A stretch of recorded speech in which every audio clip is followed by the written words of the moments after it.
Having worked with special needs children all 4 years of high school, I decided to research autism and try to see what it is like to be a parent and have a child with a syndrome such as this.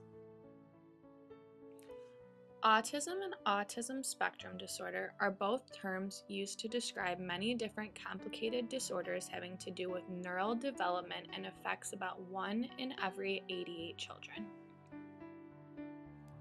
Autism deals with having an intellectual disability, impaired social interaction, both verbally and non-verbally, struggle in motor coordination, and repetitive restricted behavior, all of which vary in degree of severity.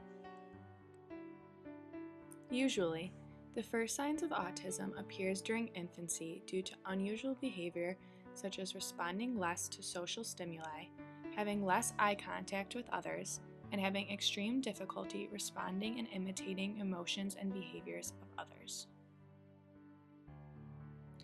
As for communication goes, almost 1/3 to 1/2 of autistic people do not develop their language enough to communicate with others and meet everyday basic needs.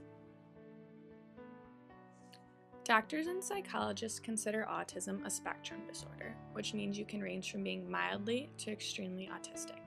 The 3 most common disorders on the autism spectrum are autism, which is the most severe, Asperger's, which is sometimes referred to as high-functioning autism, and pervasive developmental disorder, the least severe. While there is not a specific known cause for autism, it is largely accepted that people with autism have major abnormalities in their neurological structure. It is a very controversial matter, and there are many beliefs about whether it is caused from multi-gene interactions and mutations, heredity, or medical issues. There is no complete cure for autism, but there are many different ways that it can be treated. This makes having to take care of your autistic child significantly easier.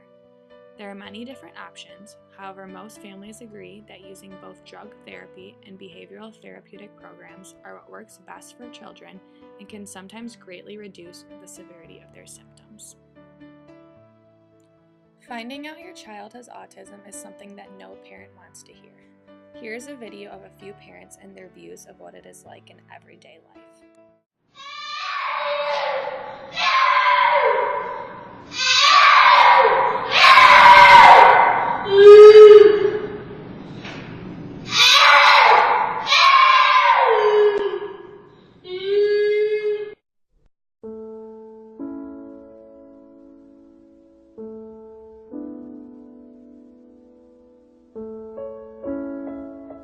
It's tough. It's tough on the whole family. Once we learned about the autism, everything was different.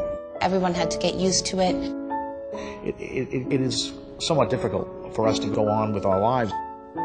For years, I just refused to admit it, I guess. Like, I was just in denial, like, not her. He had lost words. He just started looking. He engaged in very solitary, repetitive activities and lost eye contact completely. He was almost like an object at home rather than a person. In order to do anything, to go out, my son needs supervision. I need someone to watch him. There's not many people that can watch him for me, that he would stay with, or that know how to deal with his behaviors. Teachers really do give us a lot of skills to take home. It's important that this information is shared and eventually it filters down to the classroom where they can really help children. Now, my life revolves around her. I can't do normal things that people my age do. Can't leave her with anybody. We can't go to any stores. She throws a lot of tantrums. So it's just almost like 24 hours Fabiana. Haircuts, something mundane as that, where he's just not willing to have anybody cut his hair. The inability of him sitting still.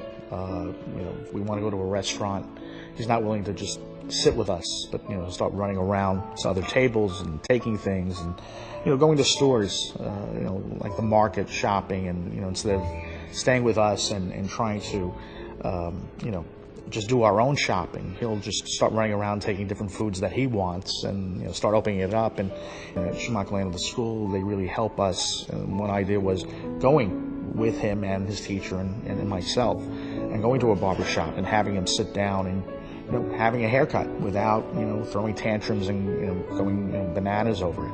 And after doing it once, he's just, it's terrific. Now it's no longer drudgery or a chore. I see the progress, and I'm very grateful for it, but it's hard for me to dream. Like, still now I catch myself saying when she's in college. And, just things like that. So it's hard to envision anything positive, because what if it doesn't happen? So I'd wish that PJ could be the happiest that he could be. I would love to hear his voice, but if not, I want him to be as good as he can be. If I had a wish,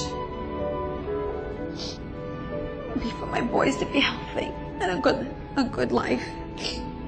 Friends, family, and what we consider normal life, marriage, children, what everybody wants for their kids. And I just don't think Matthew's going to have that. I mean, I think he'll be happy in his world. That's what I wish.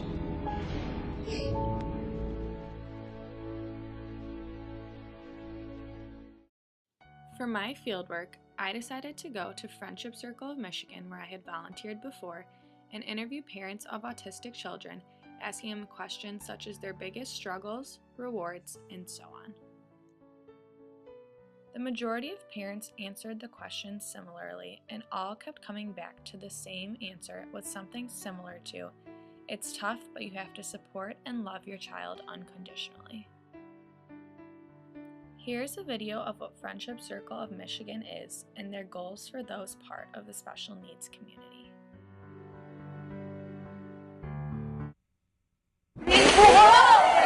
It's as if kids rule the world. Always have somebody to play with, and you're never bored. Hundreds of special needs children and teenage volunteers shopping, banking, petting, primping, and playing in a village known as Lifetown. Behind it all, Rabbi Levi Shemtov and his wife, Bossi. These children are really special because they teach us real lessons for life. Lessons like the importance of friendship. The Shemtovs helped create the Friendship Circle, a program where teenage volunteers befriend special needs kids and their parents. Lifetown is one place where the circle meets. Okay, let's go! When I look in the eyes of a parent of a child with special needs, I see someone who understands the beauty of their child and is frustrated that the community does not. But before founding Lifetown, the Shemtovs needed to understand the children they hoped to help. Parents of children with special needs were keeping them at home because they were intimidated of what would happen when they go to the library, when they go to the theater or the drugstore. Thank you. To break that cycle of fear and isolation, they created a place where children could practice life skills through role play. The inside too. Today, Lifetown is open to all special needs kids, regardless of religious tradition or background. Belinda Phillips is watching her daughter develop lasting friendships here. It's been like walking into a big hug. The hugs don't stop at the door. Teen volunteers extend the Friendship Circle to the homes of the special needs children they partner with. The Michigan branch welcomes thousands of Detroit area school-age kids every year. It's one of more than 24 Friendship Circles across the U.S., Canada, and Australia. I get to see a bunch of friends and people that really care about me. For all they do, the Shemtovs' work never seems to let up, but they're up for it. Our home, our children, our life, and our work really, truly is one. United as one, and touching the lives of so many. Kevin Cork, NBC News, West Bloomfield, Michigan.